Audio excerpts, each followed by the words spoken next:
Hi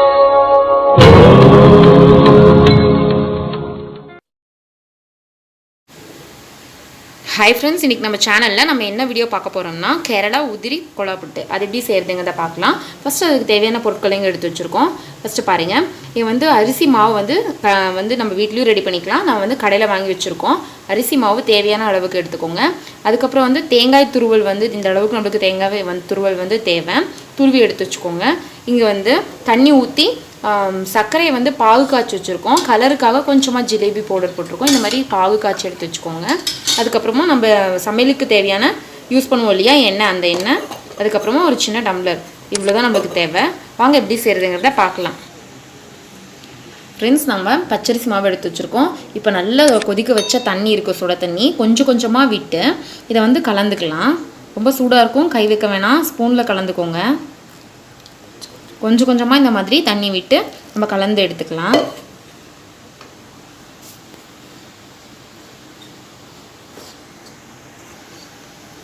friends பாருங்கள், நான் சொன்ன மாதிரி சுட தண்ணி விட்டு கொஞ்சம் கொஞ்சமாக வந்து தண்ணியை வந்து விட்டு நல்லா வந்து கலந்து எடுத்து வச்சுருக்கோம். பாருங்கள், கட்டி பெரிய பெரிய கட்டி இல்லாமல் கலந்து இந்த மாதிரி எடுத்துக்கோங்க.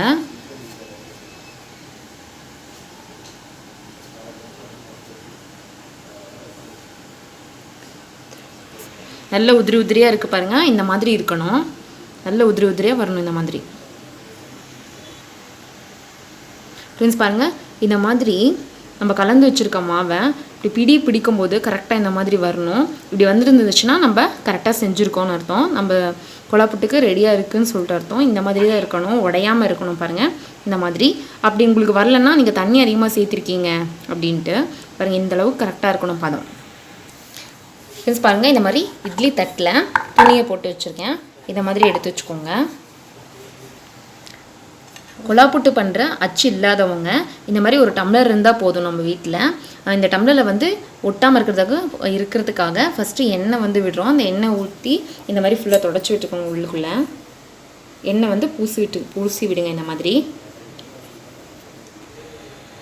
பாருங்கள், எண்ணெய் வந்து இந்த டம்ளரில் பூசியாச்சு. அச்சு இல்லாதவங்க ஈஸியாக இந்த மாதிரி டம்ளர் இருந்தால் போதும், இதிலே நம்ம செஞ்சிடலாம்.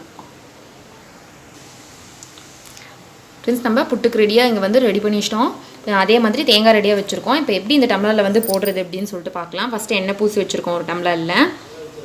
அதில் ஃபஸ்ட்டு தேங்காய் துருவி வச்சுருக்கோம் இல்லையா, அதை வந்து சேர்த்திக்கலாம். ஃபஸ்ட்டு லேயர் வந்து இதை போட்டுக்கலாம், தேங்காய். ரொம்ப ஈஸியாக இருக்கும், எந்த அச்சும் இல்லாமல் நம்ம வீட்டில் இருக்க டம்ளரை வச்சு நம்ம செய்கிறோம். தேங்காய் ஃபஸ்ட்டு போட்டாச்சு. அதே மாதிரி நம்ம அரிசி செஞ்சு வச்சுருக்கோம் இல்லையா, புட்டுக்கு ரெடியாக வச்சுருக்கோம் இல்லையா, அதை வந்து சேர்த்திக்கோங்க. சுட தண்ணி விட்டு நல்லா கலந்து வச்சுருக்கோம். செகண்ட் லேயர் வந்து இந்த மாதிரி போட்டுக்கோங்க. அடுத்தது திரும்பவும் தேங்காய் வந்து சேர்த்திக்கலாம்.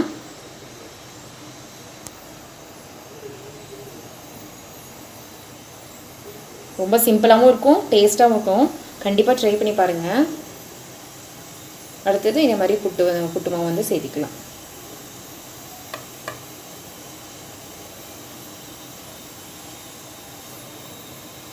தேங்காய் சேர்த்திக்கோங்க மேலே.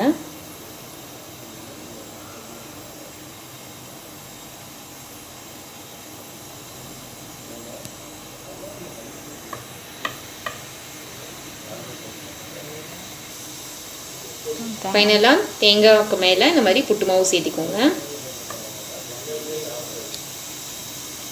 ரொம்ப அழுத்தக்கூடாது, சும்மா லேசாக பட்டும் படாமல் அழுத்தி விடுங்க. ஸ்பூனில் பாருங்கள், இந்த மாதிரி லேசாக அமைக்கி விட்டால் போதும், ரொம்ப அழுத்தி விடாதீங்க.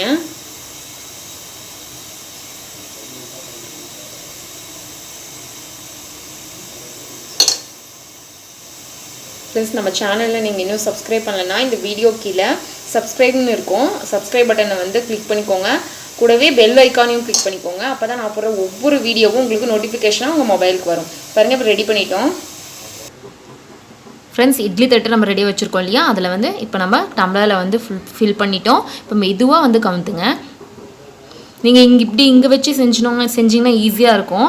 அங்கே அடுப்பு மேலே வச்சதுக்கப்புறம் செஞ்சிங்கன்னா கொஞ்சம் உங்களுக்கு ரிஸ்க்காக இருக்கும். அதனால தான் இங்கே கீழே வச்சிட்டோம். செஞ்சுட்டு அப்புறம் எடுத்து இட்லி பாத்திரத்தில் வச்சுக்கலாம். இந்த மாதிரி லேசாக தட்டி விடுங்க. மெதுவாக இந்த மாதிரி எடுத்துக்கோங்க. கொஞ்சம் சேஃபாக எடுத்துக்கோங்க. பாருங்கள் எவ்வளோ நீட்டாக வந்திருக்குன்ட்டு. இதே மாதிரியே பாருங்கள் லேயராக எவ்வளோ அழகாக இருக்குது. தேங்காய் வச்சுருக்கோம் இல்லையா, லேயராக இருக்குது. இதே மாதிரி நம்ம செஞ்சு ஃபுல்லாக வச்சுக்கலாம். வச்சு வேக வச்சு எடுக்க வேண்டியது தான் ஃப்ரெண்ட்ஸ். பாருங்கள் டம்ளரில் நம்ம வச்சு எடுத்தோம் இல்லையா, அதே மாதிரி எல்லாமே இதே மாதிரி எடுத்து வச்சாச்சு. இட்லி பாத்திரத்தில் ஸ்டவ் ஆன் பண்ணிவிட்டு இட்லி பாத்திரத்தில் வேக வச்சு எடுத்து வச்சுக்கலாம் ஃப்ரெண்ட்ஸ். இப்போ நம்ம மூடி வச்சிடலாம். இட்லி பாத்திரத்தை நல்லா மூடி வச்சு வேக வச்சு எடுத்துக்கோங்க. ஒரு 15 நிமிஷம் வேக வச்சா போதும் ஃப்ரெண்ட்ஸ். பாருங்கள் 15 நிமிஷம் ஆயிடுச்சு. நல்லா இட்லி வேகும்போது எப்படி ஆவி வருமோ அந்த மாதிரி பாருங்கள் நல்லா சுற்றியும் ஆவி வந்துட்டுருக்கு. நம்ம ஓப்பன் பண்ணி பார்க்கலாம். விட்டு பாருங்கள் சுட சூப்பராக ரெடி ஆகிடுச்சு. ரொம்ப சிம்பிளாக நம்ம வீட்டிலே இப்படி நம்ம செஞ்சு சாப்பிட்லாம். செமையாக வந்திருக்கு பாருங்கள். வெந்துருச்சான்னு பார்த்துட்டு நீங்கள் எடுத்துட வேண்டியது தான்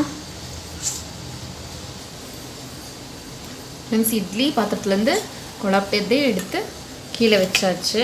பாருங்கள் நல்லா சூப்பராக வந்திருக்கு.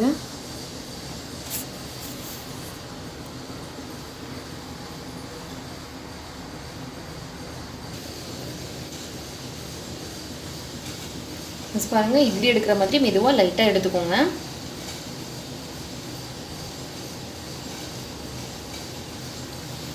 சின்ன கப்பில் வச்சுக்கலாம்.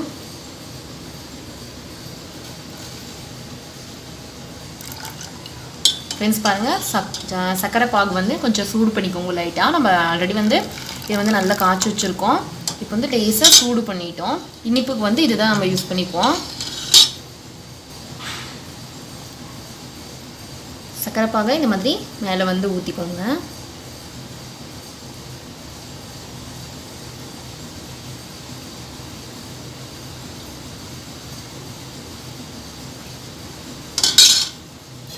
இனிப்புக்கு வந்து சர்க்கரை பாகு சேர்த்தியாச்சு. இப்போ வந்து சாப்பிட்டுக்கலாம். செமையாக இருக்கும். கண்டிப்பாக ட்ரை பண்ணி பாருங்கள். ட்ரை பண்ணி பார்த்துட்டு எப்படி இருக்குன்னு சொல்லிட்டு எனக்கு கமெண்டில் சொல்லுங்கள் ஃப்ரெண்ட்ஸ். பார்த்தீங்களா நம்ம வந்து புட்டு அந்த மேக்கர் இல்லாமையே நம்ம வீட்லேயே டம்ளர் வச்சு நம்ம இவ்வளோ ஈஸியாக செஞ்சுட்டோம். இதே முறையில் ட்ரை பண்ணி பார்த்துட்டு எப்படி இருக்குன்னு எனக்கு சொல்லுங்கள். கண்டிப்பாக இந்த வீடியோவை உங்கள் ஃப்ரெண்ட்ஸுக்கு உங்கள் ரிலேஷன்ஸ்க்கு எல்லாருக்குமே ஷேர் பண்ணுங்கள். நம்ம மறக்காமல் நம்ம சேலம் ஈசி சமையல் சேனலை சப்ஸ்கிரைப் பண்ணி வச்சுக்கோங்க. தேங்க்யூ.